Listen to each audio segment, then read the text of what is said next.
आज है 4 अप्रैल और 4 अप्रैल 2021 के हरियाणा करंट अफेयर इस वीडियो में हम लोग पढ़ेंगे। उम्मीद है कि आप लोग बहुत अच्छे होंगे। स्टार आईक्यू में आप सभी का हार्दिक अभिनंदन और स्वागत है। स्टार आईक्यू यूट्यूब चैनल को अगर आपने अभी तक सब्सक्राइब नहीं किया है तो कर लीजिएगा और अपने दोस्तों तक भी शेयर कीजिएगा। मेरे द्वारा अगर आप लोग हरियाणा जीके पढ़ना चाहते हैं तो आप पेंसिल एप्लीकेशन को जरूर डाउनलोड कीजिएगा। यहाँ पे आप लोगों को कंप्लीट हरियाणा जीके का मेरा कोर्स मिल जाएगा। लिंक इस एप्लीकेशन का डिस्क्रिप्शन बॉक्स में दे दिया गया है। चलिए बढ़ते हैं आगे। और आज का पहला क्वेश्चन जानने से पहले कल आपसे सवाल पूछा था, उसका सही जवाब क्या होगा। हाईटेक सिस्टम लागू करने वाला हरियाणा देश का कौन सा राज्य होगा। तो हरियाणा देश का जो है पहला ही राज्य होगा। ए ऑप्शन जो है इस क्वेश्चन का हमारा वो बिल्कुल ठीक था। हरियाणा के किस जिले की पर्वतारोही शिवांगी पाठक विश्व की चौथी सबसे ऊंची चोटी माउंट लोहात्से पर चढ़ाई करेगी। विश्व की चौथी सबसे ऊंची चोटी है जिसका नाम है माउंट लोहात्से और इसकी ऊंचाई मैं आपको बता देता हूं 8,516 मीटर ऊंचाई है। इस पे जो है तिरंगा फहराने का इनका लक्ष्य है और इनका ये 2 महीने का टाइम है, ठीक है। और ये चढ़ाई जो है ये 9 अप्रैल से आरंभ होके 1 जून 2021 तक चलने की उम्मीद है। लेकिन ये शिवांगी पाठक है कौन से जिले की जी। तो ये शिवांगी पाठक है हिसार जिले की, यानी कि ए ऑप्शन जो है इस क्वेश्चन का हमारा आंसर ठीक रहेगा। हिसार के ग्लोबल स्पेस के अंदर जो है ये रहती है शिवांगी पाठक और विश्व कीर्तिमान स्थापित करने के लिए ये विश्व की चौथी सबसे ऊंची चोटी जिसका नाम आपको क्या बता रहा हूं मैं, माउंट लोहात्से, इन पे चढ़ाई करने की जो है इन्होंने ठान ली है। तो ये तो याद ही कर लेना है आपको। अच्छा है कहाँ पे सर जी। तो ये चोटी जो है वो नेपाल के अंदर ही है, याद रखिएगा आप लोग, ठीक है। या नेपाल हिमालय का एक हिस्सा भी आप लोग कह सकते हो उसे। और 8,516 मीटर इस चोटी की ऊंचाई है। आगे बढ़ जाते हैं। अगला क्वेश्चन क्या होगा हमारा, उससे पहले हिसार को जान लेते हैं। मैप में हिसार ये रहा। स्थापना 1 नवंबर 1966 को हुई है। क्षेत्रफल 3983 वर्ग किलोमीटर है। विधानसभा क्षेत्रों में हिसार, उकलाना, बरवाला, आदमपुर, हांसी, नलवा और नारनौद का नाम आता है। उपनामों में हरियाणा की स्टील सिटी, मैग्नेट सिटी और मुगल साम्राज्य का स्वर्णिम कुल भी कहते हैं। उद्योगों में मैग्नेट उद्योग, जिंदल पाइप उद्योग, रविंद्रा पाइप उद्योग और सूती धागा मिल भी फेमस है। अच्छा मेरा एक ना कंसेप्चुअल सवाल है आप लोगों से, अगर आप हरियाणा सिविल सर्विस या यूपीएससी वगैरह की प्रिपरेशन करने वाले कोई बच्चे हैं वो तो इसको बड़ा डिटेल से ऑप्शन में लिख के बताइएगा मुझे। बाकी लोगों को पता है तो बहुत अच्छे से वैसे बताइएगा। आप लोगों ने आज तक देखा है जैसे माउंट एवरेस्ट कोई पहाड़ हुआ आपका, या माउंट किलिमंजारो हुआ, या माउंट लोहात्से हुआ, कोई भी पहाड़ है, इस पे जनरली लोगों को आप लोगों ने जो है वो चढ़ाई करते सुना होगा अप्रैल या मई के दौरान, ठीक है। मतलब हर कोई इन्हीं महीनों में ही इन माउंट एवरेस्ट पे या किसी भी पहाड़ की ऊंची चोटी पे जो है वो चढ़ाई करते हैं। जनरली ऐसा ही देखा जाता है अप्रैल या मई के महीने में। ऐसा क्यों है इसका आप लोग बड़ा ही तथ्यात्मक तरीके से, बहुत ही बढ़िया तरीके से जो है इसके रीजन दीजिएगा। मान लेते हैं कि ये यूपीएससी के अंदर डिस्क्रिप्टिव टाइप का कोई क्वेश्चन होता आपका तो आप इसका क्या जवाब देते उस हिसाब से सोच के बताइएगा, ठीक है। चलो दूसरा क्वेश्चन हमारा क्या है कि जम्मू कश्मीर के श्रीनगर में आयोजित 9वीं नेशनल पेंचक सिलात चैंपियनशिप में हरियाणा के खिलाड़ियों ने कितने मेडल जीते हैं। तो 9वीं नेशनल पेंचक सिलात में जो है हरियाणा के खिलाड़ियों ने इसमें 16 मेडल जीते हैं, यानी कि इस क्वेश्चन का बी ऑप्शन जो है वो बिल्कुल ठीक रहेगा। जम्मू और कश्मीर के श्रीनगर में इंडोर स्पोर्ट्स कॉम्प्लेक्स में जो है ये रिसेंटली यानी कि 23 से लेके 31 मार्च तक जो है 9वीं सब जूनियर, जूनियर और सीनियर नेशनल पेचक सिलात चैंपियनशिप में जो है हरियाणा ने टोटल जो है वो 16 मेडल जीत लिए।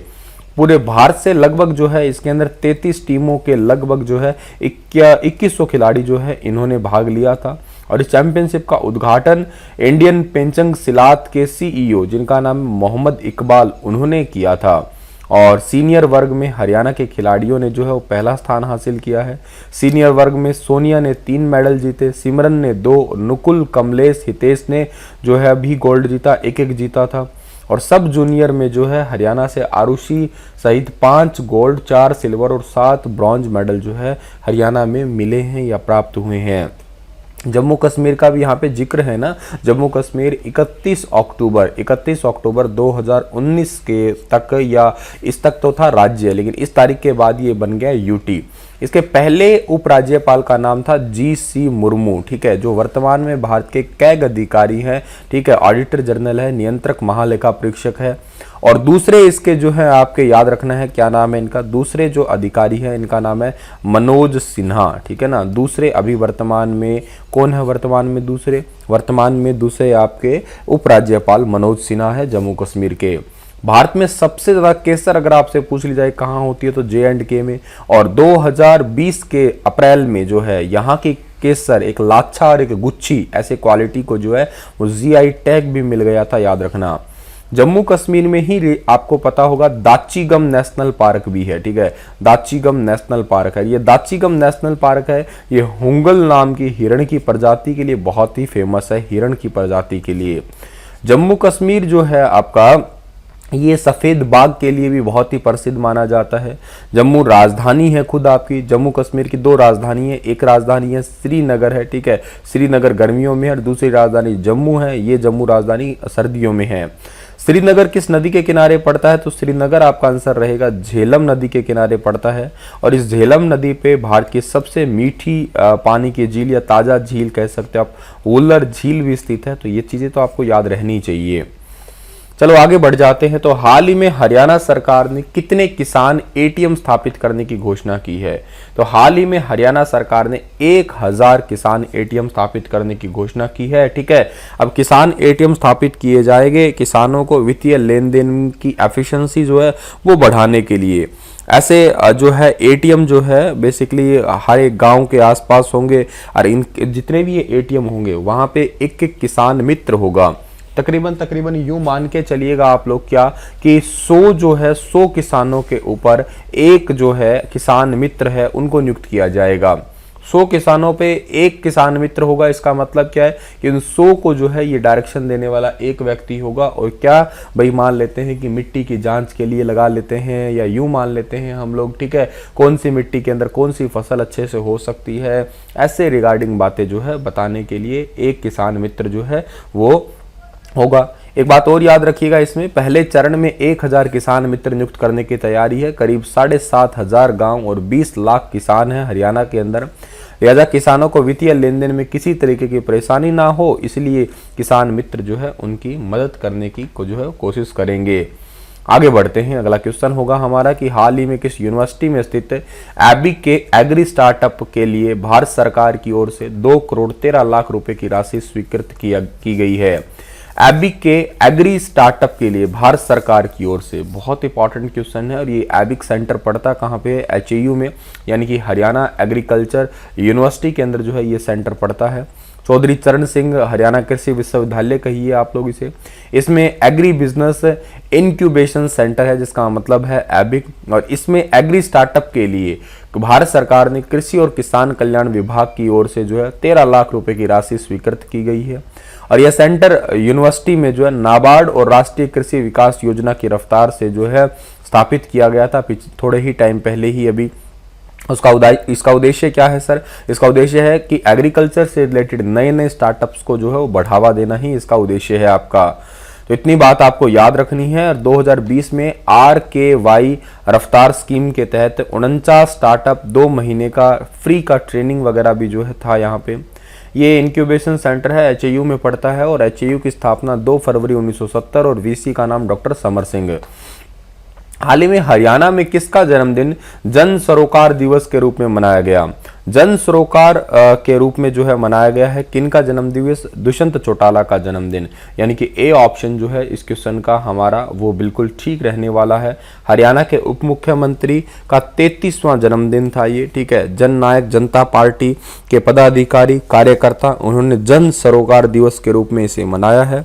और दुष्यंत चौटाला द्वारा जनहित में किए गए निर्णयों को जन जन तक पहुंचाने के लिए, जैसे इसमें क्या है कि जगह जगह पे JGB कार्यकर्ताओं ने पौधारोपण किया, फल वितरण किए, गरीबों को कपड़े दिए, दिव्यांग बच्चों को आर्थिक मदद दी, ठीक है। और कई जिलों में कई सारी प्रकार की खेल प्रतियोगिताएं आयोजित करवाई इस जन सरोकार दिवस के रूप में, ठीक है।